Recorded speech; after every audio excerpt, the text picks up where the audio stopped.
Hello, James here. I just wanted to give a quick forward about this episode. In this episode, the topic of long-term fasting comes up, and I mention a few studies that are in favour of this as a treatment. Normally I'd let this kind of thing slide and issue a correction in the next episode, but given the serious nature of this topic and potential danger to the health of anybody who is listening, I feel that this requires some clarification. So a little backstory. While researching this episode, I decided late in the piece to focus a little on a fasting retreat. As always, before speaking outright against something I know little about, I did a little research into it and came across a few articles from reputable publishing houses that showed some positive impact from fasting. Now, as a scientist, I'm supposed to be unbiased. However, as a person, I do have my biases. As a person who enjoys eating food, my biases lie that eating food is great and everybody should do it, and not eating food is not good for you. Furthermore, at least one of these studies gave me pause for thought in that some red flags have been raised. Not enough to dismiss the article outright, but enough that I require a lot more time to thoroughly inspect these articles before making a decision on their validity. In the meantime, it's only incumbent on me as a scientist to suspend my bias and just say I'm not really sure, rather than to speak negatively about the topic for which I've just seen contradictory evidence. Upon listening to this episode while editing, I realised that I missed an opportunity to expand on the importance of preliminary study. Setting my doubts on these articles aside for a moment, and pretending they're perfectly valid, they are still just preliminary studies, which have not been repeated. And we know that this treatment has some serious inherent risks, both physiological and psychological. While we know that humans can subsist some time without food, it can be fatal for those with diabetes, and for others it can have serious long-term health effects including death. And since this has never been proposed for any kind of serious clinical study, we have no idea what the demographics of that are. So what we're left with is some studies that haven't gone through the process of repetition, and a treatment protocol that is inherently dangerous with no studies that confirm the risk or benefits in a clinical setting. All of this being considered, to sell it as some kind of medical treatment is medically irresponsible at best and criminal at worst. So please do not interpret my doubts as a positive view on fasting. And if you're struggling with body image or eating disorder, please seek help. There are so many people around you who are waiting to help.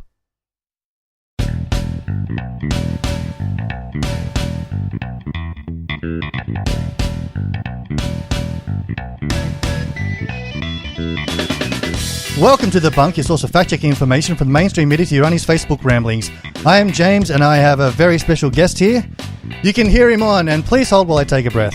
The Scathing Atheist, God-awful movies, the Skepticrat, and Citation needed. Please welcome No Illusions. Well, thank you, sir. Thank you, sir. Feel very welcome. Did I get everything there? I just want to make sure I don't miss anything. Also the author of Diatribes Volume 1, 50 Essays from a Godless Misanthrope, and Diatribes Volume 2, 50 more essays from a Scathing Atheist. But you pretty much, you had 4 or 6, so not bad. Yeah, well, it's come to my attention that you have some free hours during the day, so, anything else you should be doing? I should be sleeping, occasionally. But Yes, we all need at least 4 hours of that. Podcasters mostly. All right, so I've got a bit of extra time here. I'm doing a lightning round to see if you can pick out the fake from the not fake. Oh, all right. Yeah. Well, we can give that a try. All right, well, so I have this video here, which is supposedly a malignant cancer. I'll put a link in the show notes. And, it's a malignant cancer escaping some garlic.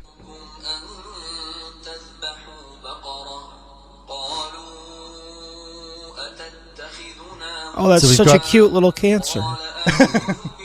Nice little black ball. What the hell? I know exactly what this is. It's a vampire cancer. Obviously, it's afraid of the garlic. Oh, this is amazing.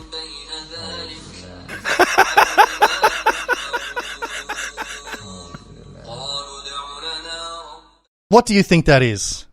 I think that is a magic trick. I should be able to tell you how it's done, but my guess is that it's not a real thing. I don't think that really is a cancer running away from a piece of garlic. No, it is not. What that actually is I wouldn't even go so far as to call it a magic trick. That's a special substance called ferrofluid. You can actually make it at home. I've never tried and I don't know how, but it's basically a magnetic liquid. Mm-hmm. I've seen some really cool videos on YouTube about them before. So. Yeah, so he's obviously got you're sitting on a table of some sort and there's someone underneath with a magnet. You can actually see when he pours the liquid on, and you can see it just before he holds the garlic up to it, it tenses up, and that's someone placing a magnet underneath the plate. Mm-hmm. So, yeah. But yeah, apparently we need to pray more, and garlic will take our cancer away. Jesus Christ. Oh, and that's the argument he's making here. This is proof that cancer is can be cured by garlic. That's the claim that this video is trying to... Yep. Wow. Jesus. Yeah. Uh-huh. Malik says, the caption says, malignant cancer just taken from a patient's body, the result of surgical cancer. The cancer is alive, away when brought near to the garlic, and approached when brought to gold. So don't use gold on your body if you're having cancer. Too dangerous. Their English isn't great. So get rid of all that gold. I'll take it. Yeah, okay. Gotcha. I'll take it, yeah. Give it to the church or the mosque. Right. Now we have this little meme which has been going around from what the F***CK facts. We have more brain cells as a newborn baby than we will ever have. What? So we're born with more brain cells than... I've heard that before, and that your brain cells just die off afterwards. That doesn't make any sense at all to what I know about how cells work. So I'm gonna call that an F***CK fact. Yeah, so according to Washington University and another link which I lost because I dropped a bottle on my computer about 5 minutes ago, you're born with almost as many brain cells as you will have, but that number will increase until the age of 3. When you're born, you're roughly 2,500 synapses per neuron, which is connections between neuron. That'll increase to 15,000 synapses per neuron, and I believe, and I'll have to check this later, that after the age of 3, those synapses start to die off, sort of a natural attrition to sort of the good connections versus the connections that aren't useful. But I'll have to check that. But I do know that between the ages of 0 and 3, you will increase the number of neurons.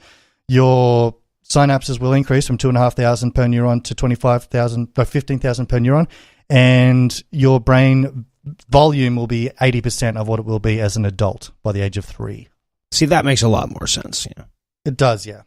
I also read a study somewhere, I do have it, where they were saying that when babies are born, the neurons are just sort of randomly firing, just sort of going off here and there. So, yeah, kind of amusing. All right. Now, this one probably isn't sort of fake or not fake. So, man treated for cyanide poisoning from apricot kernels says selling them like nuts is nuts. Have you heard of this? No, I have not. You've never heard of the apricot kernels giving you cyanide poisoning? I've heard of some seeds having and things like that having cyanide in them. I've never heard of anyone getting poisoned from them though before. So this is the first case. I heard of a case of a woman who was mentally challenged who did this. She just sort of chowed down all these apricot kernels. This guy wasn't. He's a normal intelligence level person. Now, with the apricot kernels, there's a compound from the apricot kernels called amygdalin, and it's actually sold by alternative health people as a cure for cancer under the name Laetrile or vitamin B17, which it is not a vitamin. There is no such thing as vitamin B17. But this Laetrile stuff is basically 2 sugar molecules together with benzene and a cyanide. And when you ingest it, your body metabolizes it to cyanide. Now, if you're eating an apple, if you eat the apple core, if you eat a couple of apricot kernels, you're not going to get enough cyanide out of it to be harmful. And cyanide's an acute toxin. So if it doesn't immediately harm you, except for very rare cases, it's fine. You're not going to get hurt from it. But this guy bought a bag of apricot seeds from an organic shop, and he was walking down the street, and he's just eating these things like nuts. And his mate said, "You're allergic to nuts." And he said, "Don't worry, they're not nuts, they're apricot kernels." And they said, "Well, don't eat apricot kernels." I said, "This can't be. I just bought them at the Rochelle Berry. They're healthy. Look, it says superfood on it." Then he read the warning. There you go. Then he read the warning on the back. Caution, do not consume more than 2 to 3 kernels per day. He'd eaten 40 by this stage. Oh, lordy. So he immediately called poison control, who advised him to head to the nearest emergency room. Yeah, I mean, I gotta side with the guy here, though. If I buy a bag of food, I don't tend to look over it for a warning that says, "Warning, do not use as food." So I'm going to agree with his kind of final result on this. Yeah, if something's going to, possibly poison me if I eat more than 3, make that real obvious. Just put poison on the front as the name of the thing, of the item. But this is being sold as a cancer cure by these alternative health people. And the ironic thing is that a couple of years ago, because I used to actually work in this industry as a quality control chemist, that there was a huge controversy where they were switching from cyanocobalamin, which is a form of vitamin B, to methylcobalamin, which is a lot more unstable, because apparently the vitamin B gave you cyanide. You had one group of cyanide on it. And they were like, oh my God, it's got cyanide on it. And then they're selling this shit. Oh. Well, isn't that just the thing for alternative medicine in general, or organic health foods in general, is like they just can't seem to not poison you. So I feel like right there we're moving in the wrong direction when we already have real medicine. Yeah, no, it blows me away, not just that people are willing to believe the kind of claims that are made about that, but that the claims are always being made about things that are so bad. Yeah. A lot of those herbal medicines, and there was a story that went around a couple of years ago about they were testing herbal supplements for the actual presence of the actual herbs, and they were testing DNA. Now, as I said, I'd worked in this industry, and they didn't find any of the DNA of the herbs that were supposed to be in there in a lot of these products. And in fact, they often found rice, and I thought, well, that actually makes sense, because what they do, they don't sell you the herbs. I mean, maybe if you go to some Chinese store somewhere and they've got a drawer full of herbs, and yeah, okay, you're probably getting the herb. But when you buy ginkgo biloba down the store in a little pill form, there's probably no actual ginkgo biloba in there. What there is an extract, and they put it in an excipient like rice protein flour or something like that.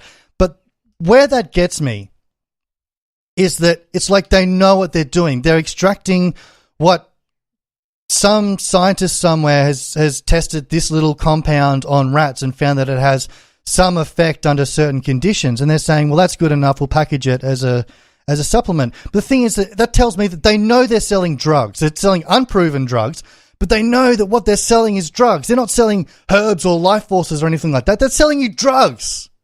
Right. Well, and then doesn't it also say a lot about it that they have to go in with a DNA test to find out the medicine's not really in there? Right. Like, I feel like if you were giving out sugar pills instead of aspirin by accident, the people taking the aspirin would have noticed. They'd come back to you and say, this doesn't work. The fact that it actually takes someone coming in after the fact, some third party saying, hey, let's check and see if there's any ginkgo in there. I think that's all the evidence I need that the ginkgo isn't doing what you're telling me it's doing. Well, they are selling you the so-called medicine, but the so-called medicine isn't what the people think it is. So they're selling you the extract, they're selling you the active components. It's like selling aspirin as whatever the aspirin comes from, but whatever I can't remember the tree that it comes. But aspirin, yeah. So selling. I know aspirin, so little. I had to throw that out when I did know that one. It's like selling aspirin as willow bark. It's not actually willow bark, it's aspirin. It is an active component from aspirin. Difference being, though, aspirin has been proven to be effective. Right. And I want to say I've also seen stories where they've, and I was mistaken the story you were recounting for one of these, where they go in and they test and they find out that the thing that they're saying is in that, the extract they're saying is in that bottle isn't even in that bottle, it really is, and not even just with homeopathic remedies, but things that are actually being sold as this particular herb or that herb may have the thing that they say was in it, may not have that thing in it. So yeah, I guess they've managed to flunk quality control tests in all kinds of creative ways. I think it depends on the regulations of where you are, whether or not they have to be quality controlled. Over here, if you sell something as a supplement, you have to actually, there's TGA requirements. You have to have at least some trace of the compounds from the plant that you're allegedly selling in there, unless you're selling it as homeopathic, in which case it doesn't have to have anything other than sugar or water. I'm probably not qualified to opine on what the regulations are here, but if I'm not mistaken, we have that regulation. That regulation exists, but it's so poorly enforced that these companies can get away for a very long time with selling you one thing and telling you it's another, because there is a government agency that is eventually going to come around and check and see, but they could be in business for years before that's the case. Yeah, that totally makes sense, and yeah, it is poorly regulated. Mm-hmm. So before we get into the meat of our main story, why don't you tell us a little bit about yourself, particularly how you came into skepticism? Because there was a reason why I brought you onto this show, and it's something that came into my mind while I was trying to make hell of this main story. Yeah, sure. So I started off life in a family that was like nominally religious. We didn't go to church, but if I asked my parents questions, I was as likely to get the religious answer as the scientific one.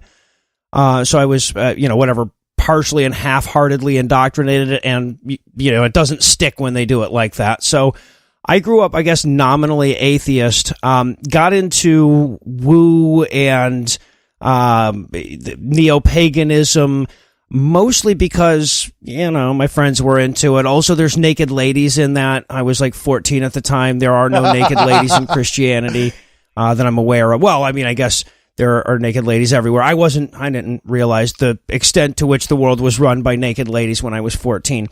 So I got into that real heavily, stayed into it for a number of years, always with this voice in the back of my head saying, but we don't really believe this now, do we?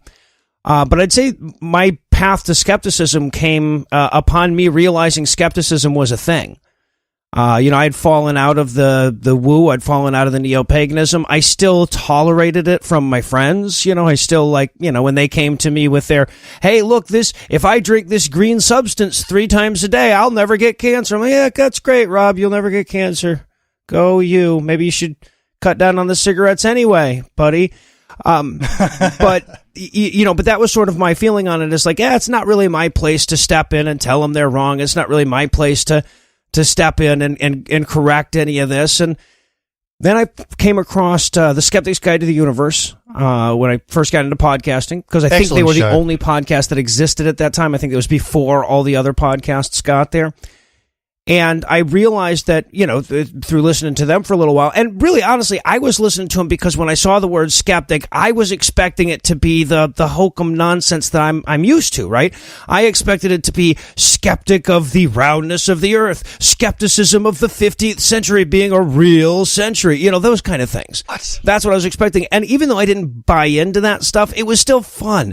There's still sort of a fun little mystery story that happens when you dive into a 9/11 conspiracy theory, right? You know that the Sherlock Holmes stories aren't true, and yet they're entertaining. So conspiracy theories sort of had that for me. But after I started listening to The Skeptic's Guide to the Universe and then sort of branched out to some of the other skepticism podcasts, I realized that oh, wow, I wasn't just being a dick. I was also helping a guy who, mistakenly believed that he had found the cure for cancer.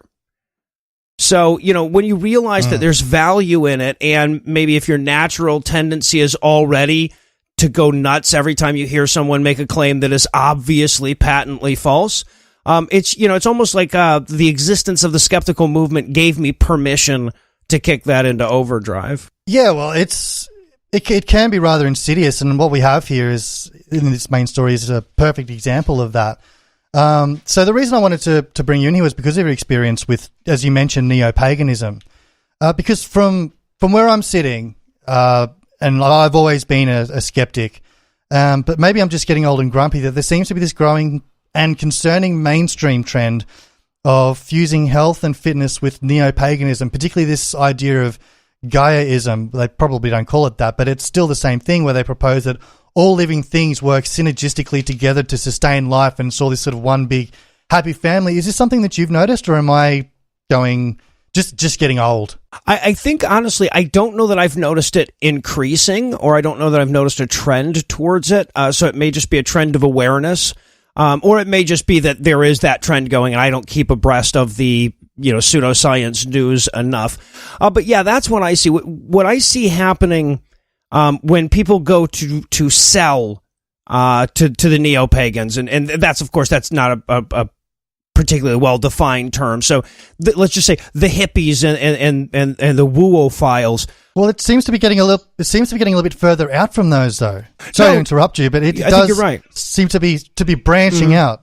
Well, and I think one of the reasons is because the marketing technique, and this is something that I see, it's not even just in the selling of products, but in the selling of services as well, is that because this is a coalition of people that don't really have a holy book, they don't really have a set of doctrines. There is no, if you were to set out the list of beliefs of neo-paganism, it would be all over the board, right? Everyone comes to it with their own philosophy. And the rule is you have to pretend that my BS makes sense, and I'll pretend that your BS makes sense, right?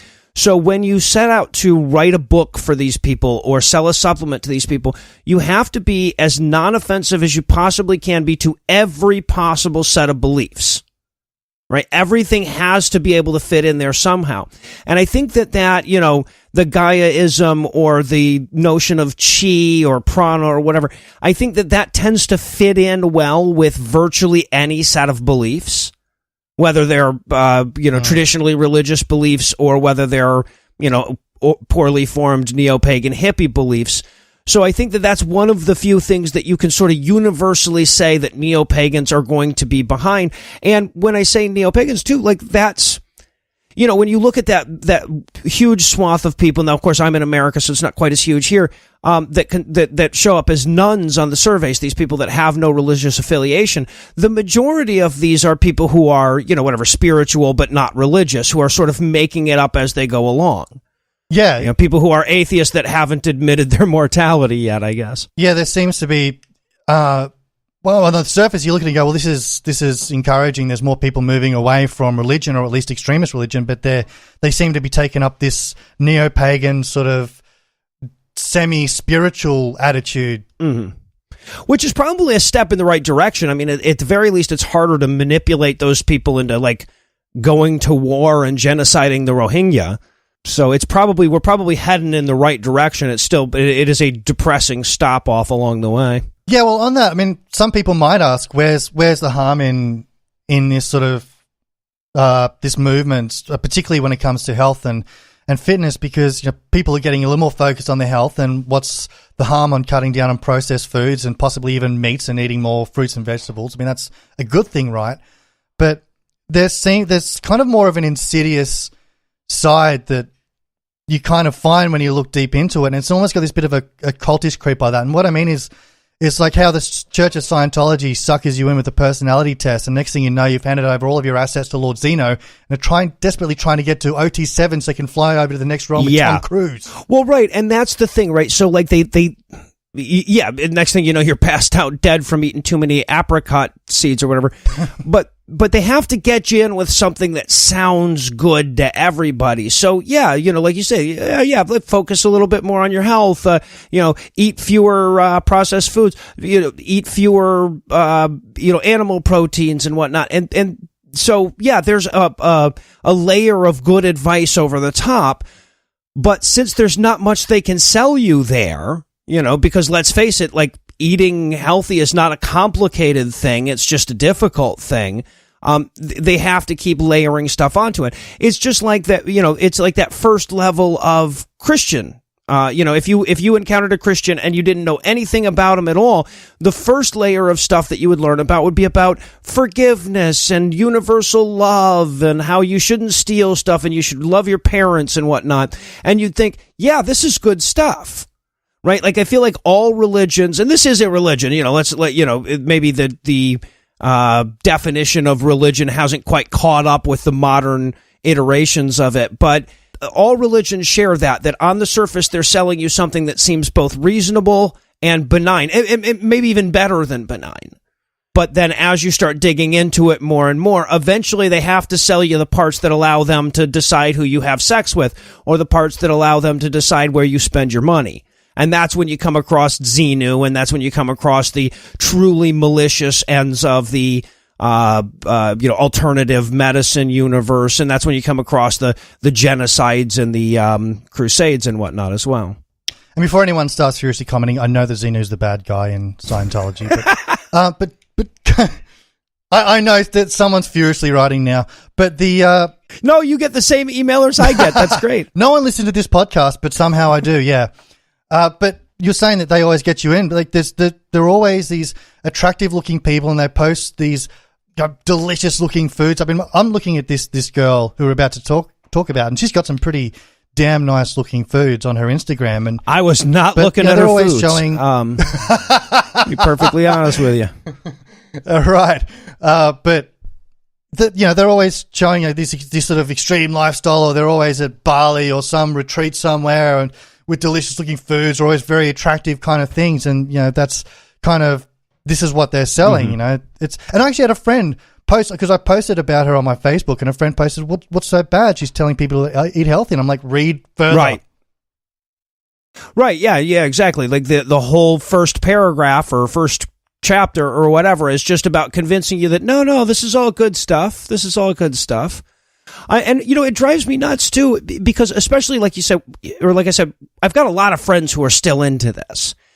So I have a friend, we're going to call him Rob.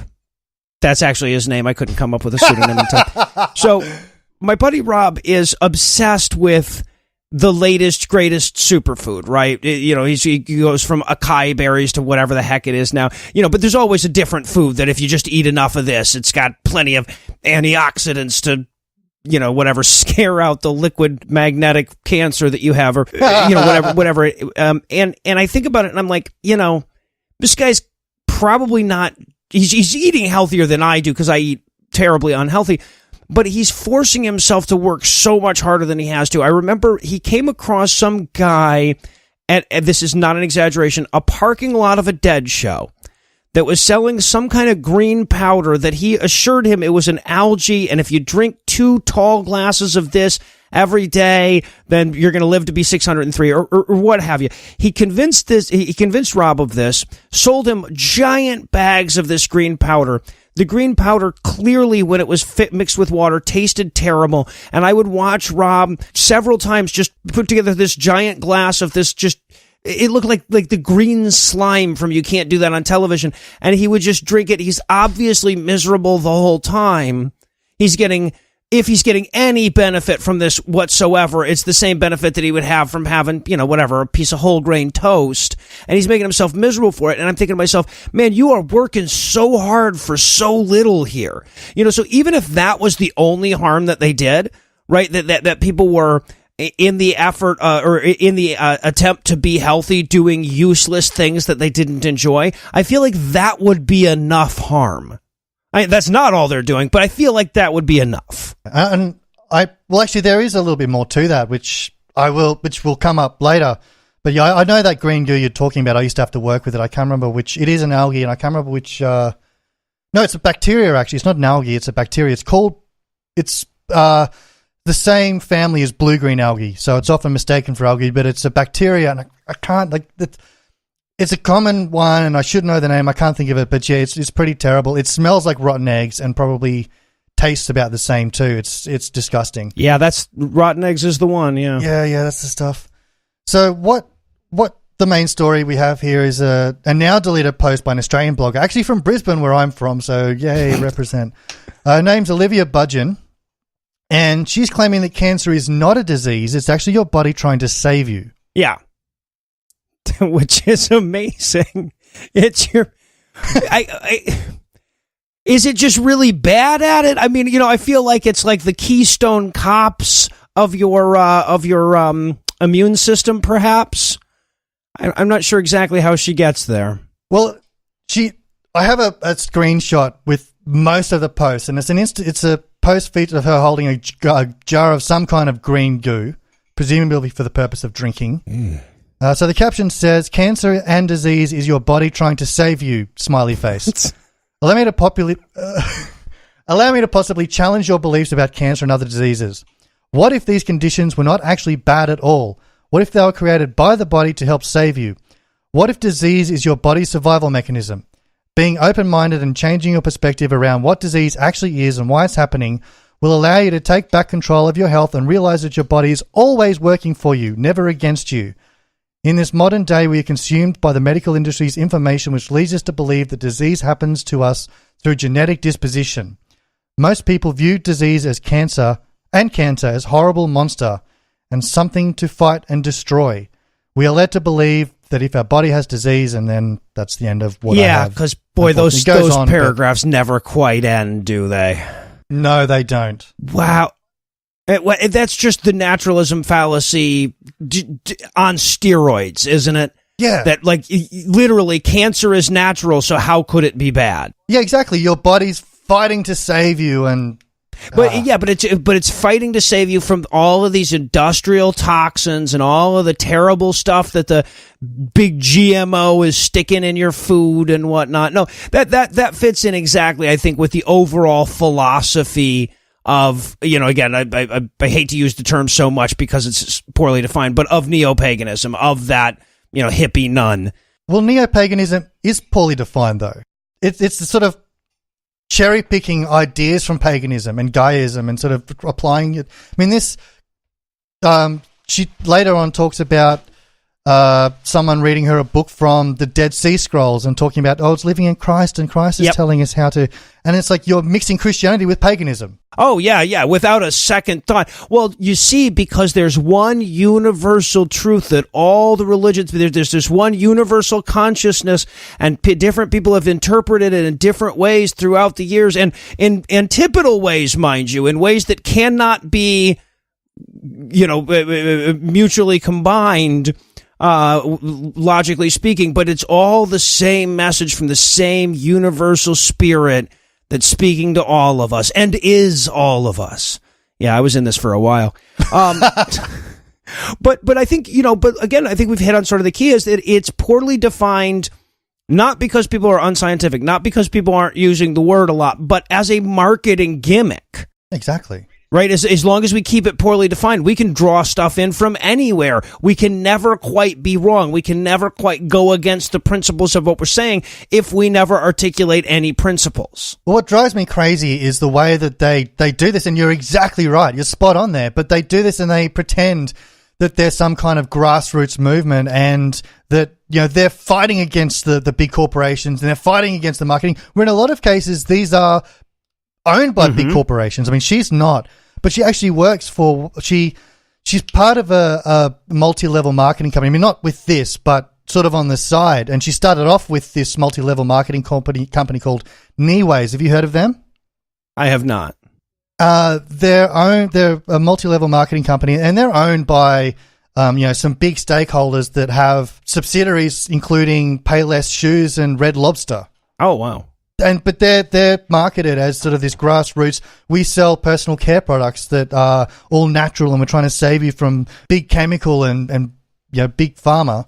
And these are big, huge corporations behind these so-called grassroots movements. But they live and they ride this idea that we're trying to save you from big corporations. We're trying to save you from the big marketing and deception, and that's exactly what they're doing here, and it's very intentional. Yeah, well, and that's what blows me away about it. I was a children's entertainer for years and years. I was a juggler and I worked for a hacky sack company, and I'd go into birthday parties, bar mitzvahs, etc., entertain kids. I did a birthday party one time for a guy, and I'm not going to throw out any names here, but he is a major, major stakeholder in this industry. He owns a very, very big percentage of a very, very large organic food company. And he is a gazillionaire, right? He was in the food industry, saw that the organic thing was catching fire, and bought his way in. And to listen to him talk, and he was perfectly cognizant, there was only so much that he was going to say to me, but he was well aware that the stuff he was selling was nonsense. He was well aware that there were no problems with GMOs. He was well aware that it was just a marketing label that allowed him to charge more for essentially the same food and everything. And so what cracks me up is that the organic food industry has made their claims correct. There really are large corporations trying to lie to you about the healthiness of your food in order to make you less healthy and less wealthy. It's just that it's them doing it. So there's a lot of examples of that, I think, in pseudoscience in general, where, the thing that they're trying, if you listen to people talk about organic farming and all the benefits of organic farming, usually the things they're claiming as benefits from organic farming are actually benefits from traditional farming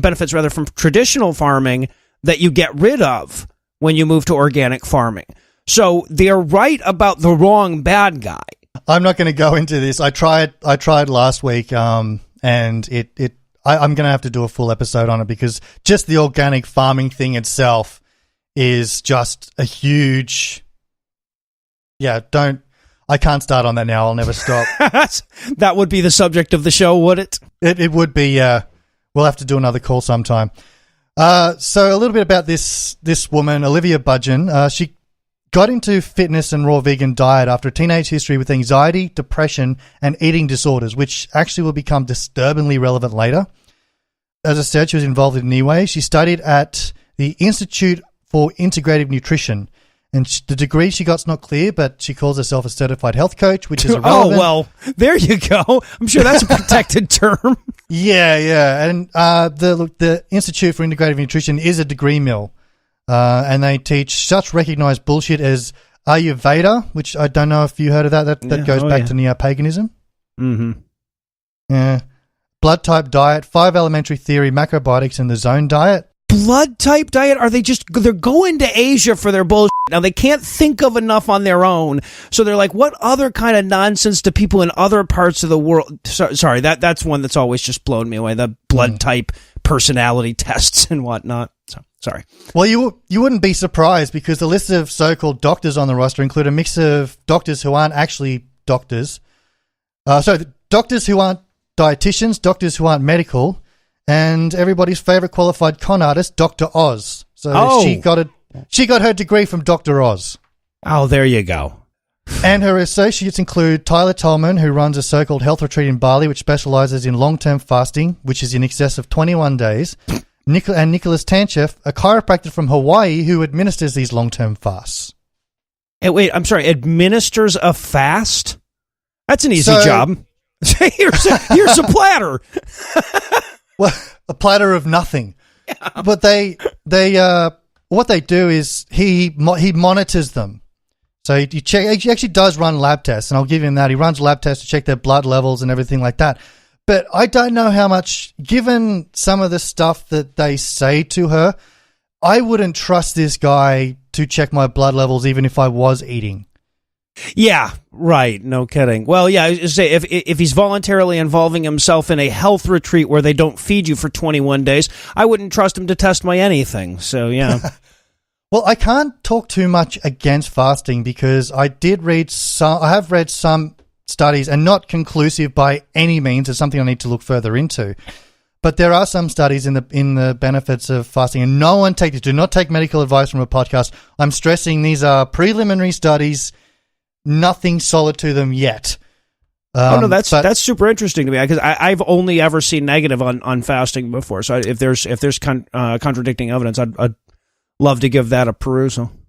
I would stress that even if this was a thing, even if, and that's a huge if, even if this was a thing, the list of contraindications and cautions to it would be massive. And you would want the best doctors on the case because you are not, like, this is kind of like chemotherapy, which is injecting yourself with poisons to kill the cancer. You want that administered by a doctor who knows what they're doing. If you're going to starve yourself, you want that to be monitored by a doctor who knows what he's doing. You wouldn't go to Joe down the street to get injected with chemotherapy drugs because he'd kill you. Right. Whereas when you decide to do a fast in the neo-pagan world, it's some guy with a beard who just got fired from FedEx and wants to put you in a tent with some hot rocks while you don't eat for 11 days. Yeah. Funny you should say that. We'll get to that. So we have some. There are rocks involved. So we have some words of wisdom from Olivia here. The immune system is always there to keep the body free of contaminants. Said in contact. She actually said not contaminants. No. Contaminates. Contaminates. Okay, the immune system is always there to keep the body free of contaminants. I guess in a sense she's right there. Right, like it is there. It is always there. It doesn't take vacations and whatnot. And generally speaking, okay, all right. So yeah. No, that's. I think in context of what she was saying before, though, she's saying that the immune system is always there. Like, I mean, that's really great for people with autoimmune disease and type 1 diabetes. Yeah, right.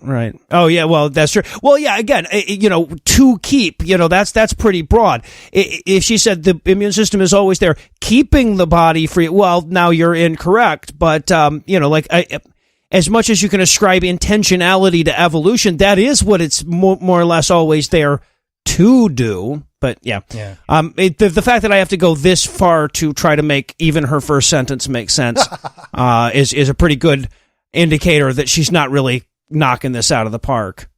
Green pigments neutralize toxins and remove them from your body. Any green pigment. It gets worse. Okay, it gets worse. Wait, just green pigments in general? Yeah. I mean, look, I can kind of side with this in that chlorophyll has been shown to reduce the bioavailability of things like dioxins and PBDEs. So if you're consuming those, then they're not going to be absorbed by your body as much. But, eat a salad once in your life. And eat green leafy foods with you. You don't need to eat a jar of green goo that tastes like discarded eggs. Mm-hmm. But it feels healthier when you do. And you can take Instagram photos. Did you know that certain foods leave behind a thick and slimy substance called mucus in the gastrointestinal tract? The overeating of these foods is an epidemic problem which I believe plays the biggest factor in the foundation of disease. Educate yourself on which foods are truly mucus-free, and having them make up at least 80% of your diet is essential to healing illness and living a healthy, vibrant life. So your mucus comes from your food. Your mucusy food. Find food that is I mean, I'm with her here because if somebody sneezes on my food, I don't eat it. Wow. And see, this is the kind of stuff that drives me so nuts about this, that you actually then have people walking into the grocery store asking some poor little 19-year-old girl which of these radishes has the least mucus.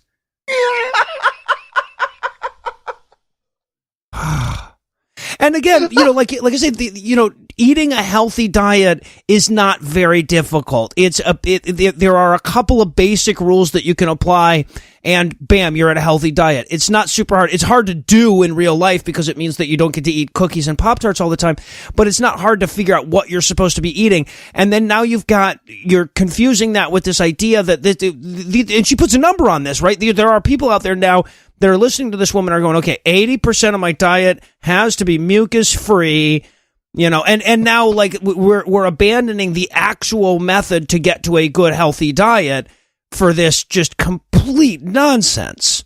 And the problem is, like, this stuff, I think once you get this far into it, you're probably not worried about what science says, but on the surface level stuff masquerades as science, and particularly with the superfoods. And this is where I have a massive problem with it because, even my mother says that you can't trust what science says because it's always changing its mind. It's like, no, you can't trust what is being reported as science. Yeah.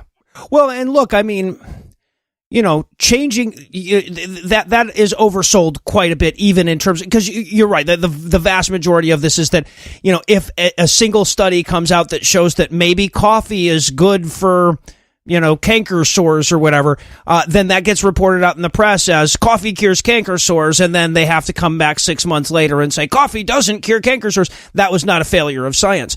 But the other thing, too, is that science is constantly changing its mind from we're pretty sure to we're really sure, or we're no longer pretty sure, right? Science is this process which, if it's working at all, will change its mind. We haven't reached the end of the science now. So, I get that same complaint from my family and friends that say, well, didn't science used to think this? I'm like, yes, and then we learned more and now we know better. That's science working. That's the point. Yeah, that's it. That's the problem. And that's the thing that people don't get is that science is where the best evidence is. Mm-hmm. So if the cutting edge scientists start going off in a different direction, well, they're following the best evidence that we have. Right. So next bit of delightful wisdom. The countless names of illnesses do not really matter. This is from a post where she said there is only one disease. What does matter is they all come from the same root cause. Too much tissue acid waste in the body. What? Over-acidity can become a dangerous condition that weakens the body systems and gives rise to an internal environment conducive to disease. as opposed to a pH balanced environment which allows normal body, blah, blah, blah. I mean, she's right on the pH balance bit. Well, yeah. I mean, that's, you know, like, but it's like when Ray Comfort was trying to justify the Bible by quoting the passage where it says you have to use running water when you wash the sins off of your hands, otherwise it doesn't count. You know, he's right that you should wash your hands, but teaching people that you're washing away demons is probably like you're probably doing more harm than good. Well, yeah, but I mean, it's as if he's saying, because she's saying that too much tissue acid waste in the body, that will make you sick. That is true, but it's like sorry to her, not to you. But this is one little tiny infliction amongst many, many, many other inflictions. It's like Ray Comfort saying that wash your hands to get rid of demons, because that is the root cause of all diseases. Right. Yeah, well, and what's funny is that these people are never willing to put their money where their mouth is on this stuff because, you know, look, there is definitely some truth to this idea that, you know, one of the mantras that you hear over and over again from these folks is the, you know, it's not the bug, it's the swamp. So it's not that this virus caused you to be ill. It's that your body is so unhealthy to begin with that any virus could come in and make you sick. You know, but if your body was healthier to begin, but these people never seem to let me cough in their face when I have a bad flu or cold. You know, that's what, like, if these people were legitimate, if they wanted to prove this, wouldn't that be the way to do it? Would be to find somebody who was a picture of this, you know, perfect pH balance or whatever, and then expose them to a bunch of diseases and watch them not get them, right? Yeah. Like, that's how we would do it in science. Yep. And it's funny you should say they don't put their money where their mouth is, because she said in the main post that your body is always working with you, never against you. She said later on in the post where that you should, you know, if you work with your body. Oh no, sorry, she said that in a response to the video, to the post that got taken down. She did a video response. She said, if you work with your body, your body's always working with you. This is someone who just last year had all 4 of her wisdom teeth removed because they were impacting on her. I guess she wasn't at one with her dental health. No, yeah. She literally wasn't willing to put her money where her mouth is. But she sees a holistic dentist. That sounds terrifying. Yeah. She did a thing like why you shouldn't kill your candida. Candida. Yep. So that's Candida albicans. That's the yeast infection. Oh, really? Yeah. So she says in this video, and I'll link the video, every single person on this planet has candida in them. In fact, we can't actually sustain life without candida in our intestinal tract, which isn't true. It is detected in the intestinal tract and mouth of 40 to 60% of healthy adults. So 40% to 60% of healthy adults are walking around without candida in their guts. So I don't know how they sustain life. Oh, wow. Okay, so that strikes me as an excuse that she gave to some. No, honey, it's supposed to be there. It's a sign that where are you going? Yeah. Yeah, I think unfortunately I don't think I can comment any further on that without saying something that I'm going to ask you to edit out. So I'll just I'll leave it there. It helps protect us by consuming poor quality debris and poor quality food and toxins, and it helps protect us by consuming toxins in our body. Candida cells intentionally consume waste products and poisons in our body that then prevent harmful bugs like E. coli and streptococcus from feeding on it and creating their little armies in our body. It also feeds on excess sugar in our bloodstream to bring our blood sugar levels down into balance. She's saying that it eats sugar from directly in our bloodstream. Wow, yeast infections are awesome. So, I mean, she couldn't possibly have this any more backwards. I mean, in most cases, E. coli is mostly harmless in cases, and it's possibly symbiotic. This is the one that she's saying is evil. She's saying that Candida is the one that is symbiotic. That is the one that is mostly harmless unless it starts growing out of control. E. coli is the one that is possibly symbiotic due to production of vitamin K2, as well as possibly preventing the overcolonization of pathogens, so of other pathogens. So she's saying that Candida does what E. coli does, and that E. coli is the bad guy.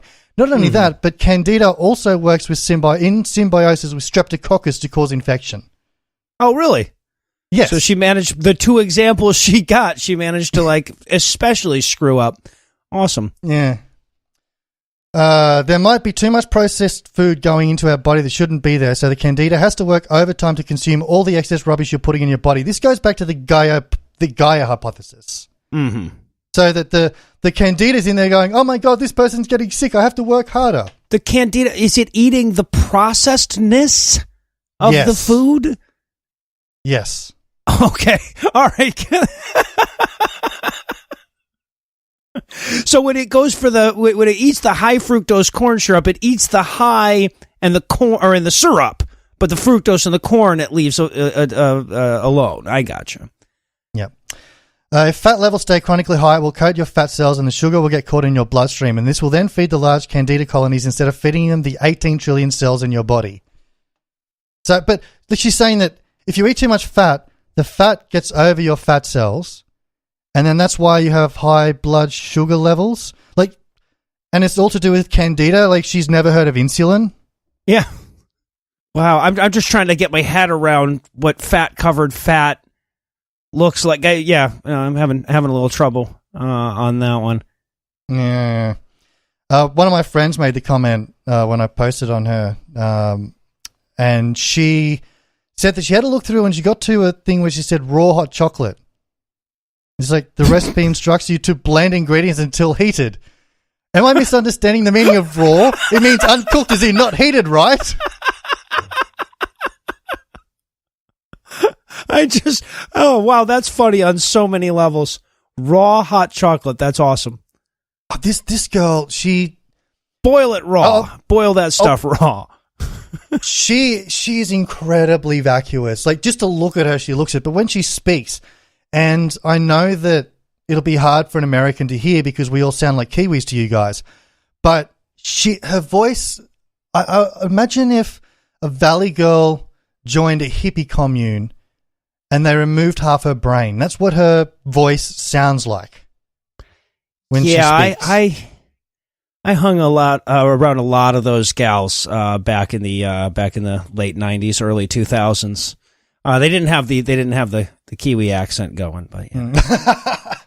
But she kind of this vacant look in her eyes as she's telling people, you know, all about their health. But it's just like it drives me. It really does, because she's telling people about it, and she has something like 12,000 followers or something like that. Yeah, well, you know, and the thing is too. Look, I get you wanting to look at the pretty person. You know, I get that. We use pretty people for that reason. But usually what we have is the pretty person standing there with a team of intelligent people behind them. And I'm not trying to like reinforce this stereotype that pretty people can't be intelligent. Obviously, there are plenty of pretty intelligent people out there. But generally speaking, that is the spokesperson for a team of people who are vetting information, etc. But then you get the Vana Haris of the world that say, oh, look, that pretty girl is talking about science. It's working for her. I'll try too. Yeah, she looks healthy. And that, you know, they just use exactly. And then they just add in the science words that they heard the other lady use. And like you said, these are generally speaking, you know, whatever, they're you know, in their mid-20s, early 30s, relatively healthy people, because, you know, if you do all of this weird, crazy stuff, you're generally speaking also exercising. You're probably eating better than the average American. So yeah, you're going to look healthy, or average, you know, I say American, it's pretty easy to get healthier than the average American. I guess you've got a bit more of an uphill battle in Australia. You guys are only, the 16th most obese country or something, but we're getting honestly, there. We're trying our hardest. What's that? We're trying our hardest. Yeah, well, I got to say, I've been there. It does not seem like it. My wife and I were sitting out on Manly Beach, and I'm just going like, I'm like, look how long it takes for a fat person to walk by. It's amazing. Count how many people walk by before you see a fat one. You know, that's what Americans do when they go to Australia. But that's just the thing is that you're taking a person who, you know, let's face it, if you're a 28-year-old active female, like, you'd have to be trying to not look healthy. But again, that's the qualification they're cashing in on. I'm healthy and I'm pleasant to look at, so listen to me tell you science. I would I have a visceral reaction when you say the word science there. Like, I actually just cringed. Yeah. So, in response to the controversy, she's released a video where she reveals that the source material of her post was a book entitled Cancer is Not a Disease. It's a Survival Mechanism. And it's by a guy called Andrew Moritz, who died in 2012 at the ripe old age of 58.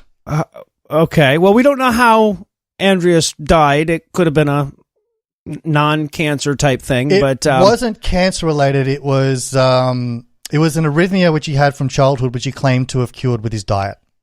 All right. Well, yeah, so he wasn't hit by a bus then. Yeah. No.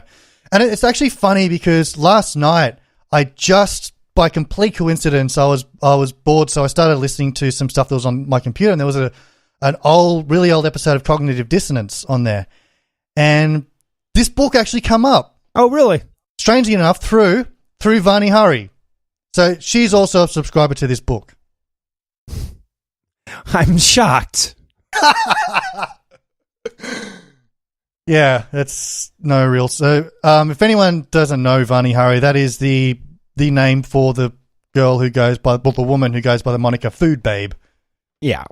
So in this response video, she claims that he, quote, proves the point that cancer is a physical symptom that reflects our body's final attempt to deal with life-threatening cell congestion and toxins.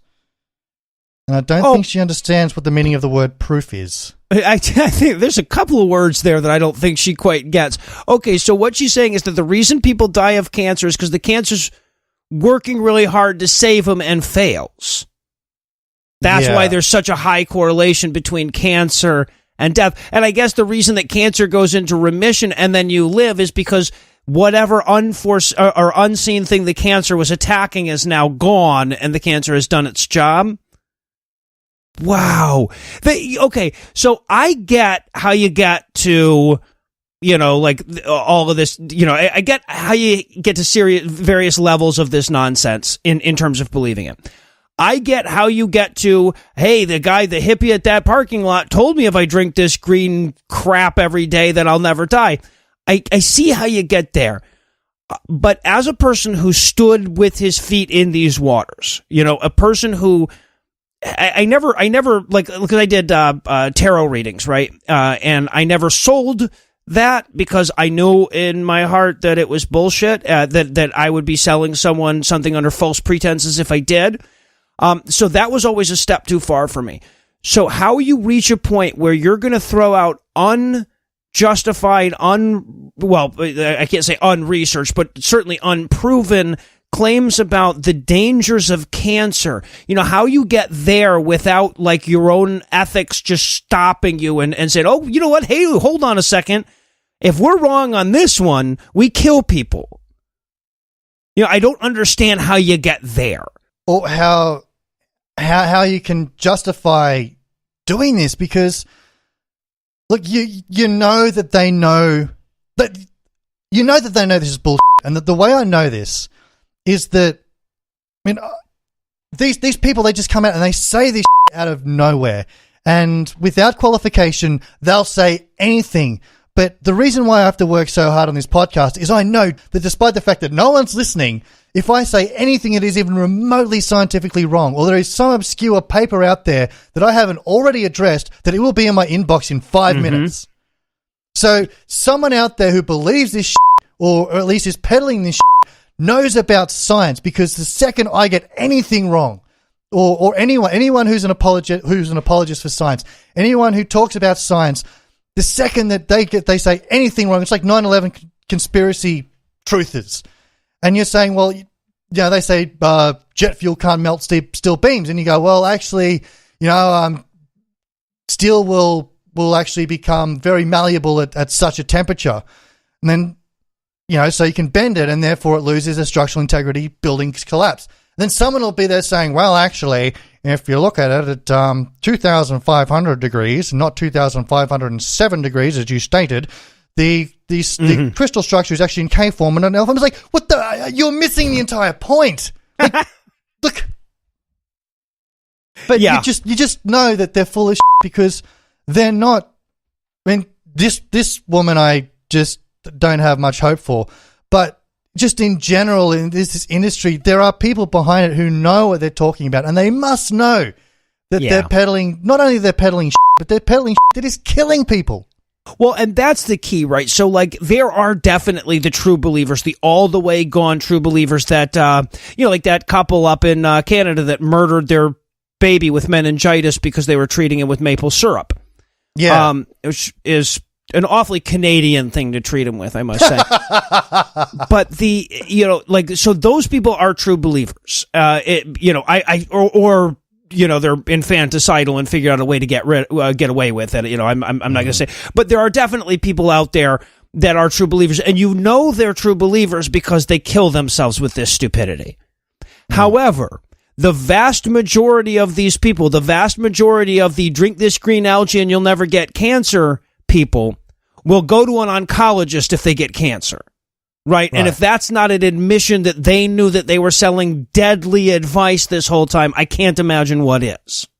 Well, there was that study released earlier this year, and I'll put the links in the show notes, so I won't go exact numbers because I can't remember them, but they compared cancer patients, people who underwent standard chemotherapy and people who chose the naturalistic path, and it didn't work out very well for the people who chose alternative medicine. Mm-hmm.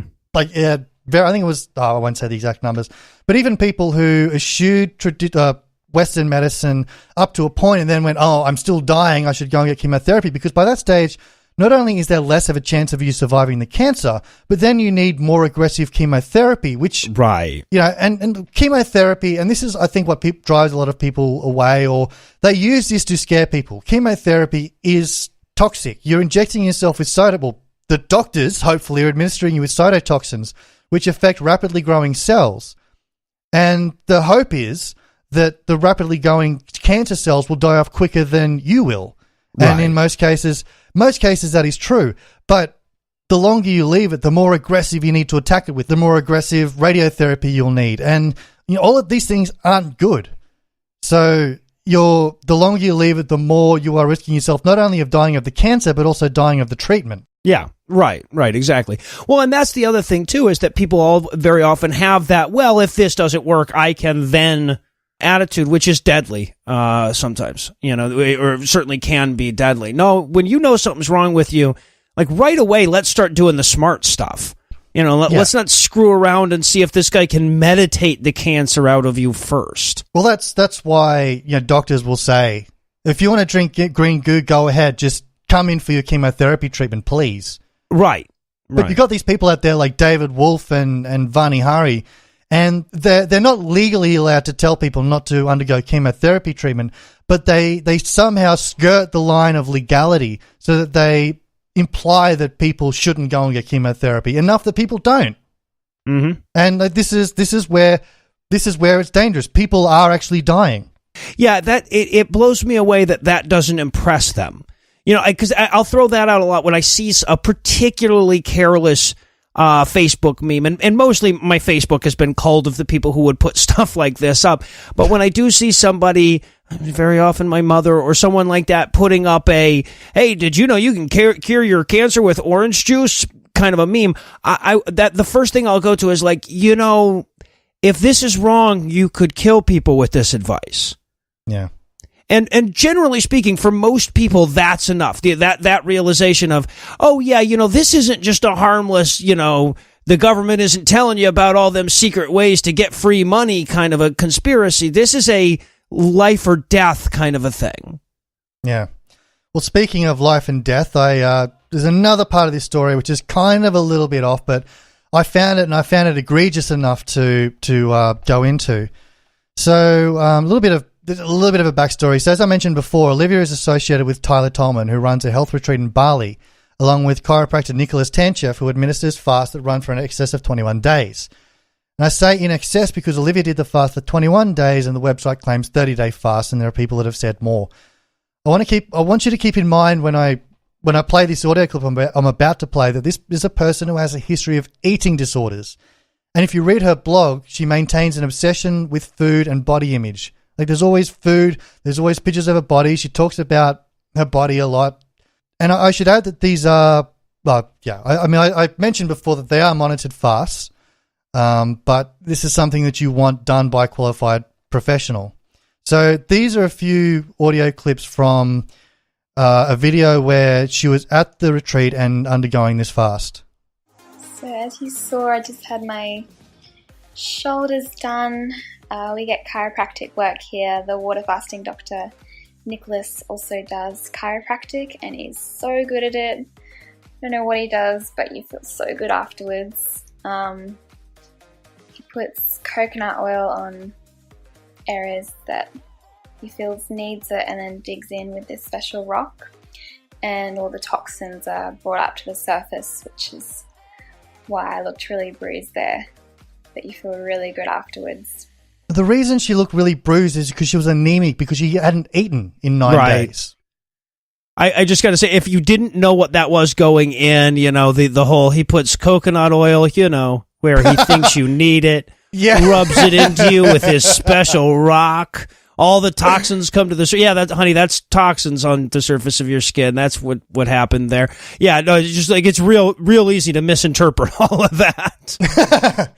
Well, I mean, I should add that on the picture she showed in the video was of her shoulder, so the evidence wasn't of him sticking his special hard rock in other places, but and she calls him a doctor, and he's a doctor of chiropractic, and it's funny. He's part of this group. I'll have to look it up. I haven't, but yeah, he's a chiropractic so-called doctor, and I'm getting really fed up with people like chiropractors being able to call themselves doctors. They don't have a PhD. They don't have a medical degree. They don't even have an arts degree. Well, some of them might. Yeah, but like Dr. Pepper levels of doctor here. Right, yeah. I mean, Dr. Karl, who the reason he calls himself Dr. Karl and not Dr. Krushelnitsky is because he's not a medical doctor. It's just a name. It's a moniker that he went by, but he's fairly open with the fact that he's like, I'm not a medical doctor and you shouldn't take medical advice from me. Mm-hmm. I think he was at the... Did you watch him at Skepticon? Oh, yeah. Yeah. Uh-huh. Yeah. He said even there, I'm not a doctor. Speak to that dietitian over there. Yeah, right, in the interview he did with Adam Reeks. Yeah. But, well, I think probably a lot of it, at least some of it, has to do with the fact that if he called himself Dr. Krushelnitsky, no one would be able to pronounce or remember his name. But, I mean, I've seen it written out like 15 times. I've never even tried, I'm just trying to grab the echo from the air from when you said it earlier, but... Yeah. But again, that's the difference that you get when you talk to real people who are dealing with science versus when you talk to the Vani Haris and the Olivia Budgens of the world, is that these people will be very quick to tell you what they don't know. Even when you talk to an oncologist, they'll say, well, that type of cancer isn't really my specialty, but here's what I do know, right? They're always qualifying what they're telling you with by explaining their level of ignorance. That's something that you never get from the food babe. You never hear the food babe say, well, I'm not really an expert in this type of bullshit. My bullshit specialty is over here. Right, that's why this chiropractor can also be the guy who does all the blood work for the fast and stuff, because everything he does is nonsense. So he's equally qualified to do all of it. And that's something we're constantly fighting against in skeptical community and the scientific community. Is we're always so quick to give caveats on our uncertainty, because it's what we do as scientists. I mean, even a scientific graph will have error bars on it. Mm-hmm. Yep. But they're always like, no, I'm 100% certain. Right, yeah, whereas the atheists are always 6.9 on the Dawkins scale. Yeah, exactly. So I've got a bit more of this clip. Hi guys. So today is day 4 back on water. So day 9. I just wanted to tell you I had a little bit of a struggle last night. The nausea came back really bad, and I ran to Tyler and was like, put me back on juices. And he was like, you're going through big detox at the moment, just try and sleep on it, and if you still want to go back on juices tomorrow morning, then we can do that. So I went to bed with a hot water bottle and couldn't sleep, and the nausea got so bad, and I ended up throwing up lime green stuff. and I instantly felt better after I vomited that up. And the next morning, they came in and checked on me, and I asked him what it was, and it was toxic bile that's sitting in the liver. Yeah, toxins. So I'm really glad I didn't break my fast so that I could get that crap up. But I mean, this is a standard reaction from not eating. Yeah, like the nausea, the vomiting up green bile. I mean, but what really gets to me is that she goes to the people administering this, and as I said before, these are people that supposed medical experts. They've got the lab equipment there. Well, I'm running your blood work to make sure everything's fine. And she throws up some stomach acid and like, well, that's toxins. Keep going. Right. And that's always it, right? That's always it. Oh, I'm having a negative side effect. No, that's supposed to happen. That's supposed to happen. Keep going. Eat more. Do more. And look, like you said, this is particularly egregious because this is a person with a history of eating disorders. So I don't talk about this very often, but I myself have battled with anorexia for a long time. And so, I recognize that, like, no matter what, this is terrible advice to give to somebody, but to someone in that position, to encourage that person to not eat, and then when that person comes to you and says, can I at least have juice, to say, like, that's sadistic. Yeah. That's not just careless at that point.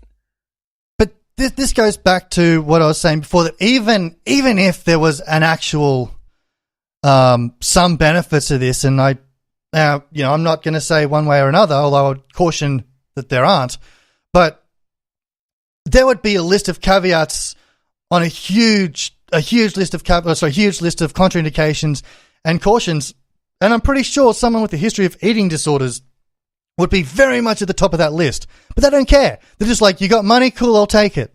Yep. Like any kind of treatment, any kind of extreme, dangerous treatment with a lot of list of cautions. This is why you don't just go down the street and get radiotherapy for no reason, because zero doctors will recommend you get shot with death rays for no reason. But if you have cancer, they will stick you under a beam of radiation because the benefits outweigh the risks. Well, and again, this is a perfect example of what we were talking about earlier about the guy who's telling you about the danger is the danger, right? Because their whole sales pitch is about how, medical doctors, they want to treat the symptom, not to the disease, so they can keep taking more and more money from you. And, by the way, if you ever do chiropractic, you have to keep doing it forever or you'll die. Oh, yeah. And this one last piece of this, the one last clip from the video, the video's a lot longer, I've cut it down, but this is the one that I find even more disturbing. So there's two other people on this, and I want you to pay attention to the ages of these girls. Hi everyone, so I'm here with Storm and Sarah. Sarah is 21 years old and Storm is 15 years old. And how long did you fast for, Sarah? I did 22 days. 22 days. And Storm? 21. 21 days. So going back to that list of contraindications there, 15-year-old girl would probably be number one. Like 15. This is a person who is emotionally vulnerable. I mean, this is the age where most people develop eating disorders and is at the peak of their sexual and cognitive development. Yeah, well, there's, I don't remember a whole hell of a lot about being 15, but hungry all the time is one of the things I remember. But a 15-year-old girl here, don't eat for 21 days. Holy that really got to me. Probably even more than someone who's in her 20s who has a history of eating disorder. Someone who's 15 years old. Yeah. Just, you got money? Cool, I'll take it. And these, you'll notice that these retreats are always done in places like Bali or some place like that. Because if you did this in Australia, you'd probably be thrown in jail. Right. Yeah, they'll tell you, oh no, it's for the environment, or it's because of the whatever. Like, of course, they're just making shit up, so it could be anything, Oh, there's a secret vibration to the water here, or something like that. But no, yeah, it's usually like non-extradition laws or something like that that's determining the location. Yeah, No. The air is better in international waters. Well, the guy that administers the fasting, he actually has he operates as a chiropractor in Hawaii, but he does his fasting stuff in Bali. So, again, why doesn't he do this in Hawaii? Yeah. Better vibrations in the water there. Yeah, right. It's a mystery. Well, I'm pissed off enough. I don't know about you. I always am. Always am. And on that note, where can we find you being so rageously annoyed? Well, you can find us by hunting up the Scathing Atheist on whatever podcast delivery vehicle you use, or you can go to scathingatheist.com. You can also find us on the God Awful Movies podcast, the Skepticrat podcast, and our newest offering, Citation Needed, which we do with the fine folks of Cognitive Dissonance. All right, and I recommend people go and check those out because they are all amazing podcasts. And listen to the God Awful Movies live podcast at Sydney, Australia, because I was there and was quite amusing. And Citation Needed. More people need to listen to that show as well. Amen. Well, thank you very much, Noah. It's been a pleasure talking to you and yelling at microphones with you. Yeah. No, it's been a blast, man. I appreciate the invite. Well, that wraps it up for this week. Remember, patrons get an early release episode plus the option of downloading a full uncensored version of each podcast. Just like Amy, who is our very first patron. Thank you very much, Amy. You are now a special super patron for life. If you'd like to join Amy, go to patreon.com/thebunk and make a per episode donation of $1 or over, and you too can make a contribution to keeping this show going. We have set a goal of $400 per episode, and that will guarantee that this show gets to keep running. If you would like to make a one-up donation, please do so by going to thebunk.com.au and clicking on the PayPal link. If you'd like to help out but can't afford a donation, please retweet and reshare on Facebook. And as a special bonus for this week, anyone who does so will get a link to the full uncensored version of this podcast for free, just as a thanks for helping out. Also, comment on the podcast on Facebook, Twitter, or the website, thebunk.com.au, and give us a rating on iTunes or Stitcher. And that'll do for this week. Thanks again to No Illusions for your time, and I will see you all next week.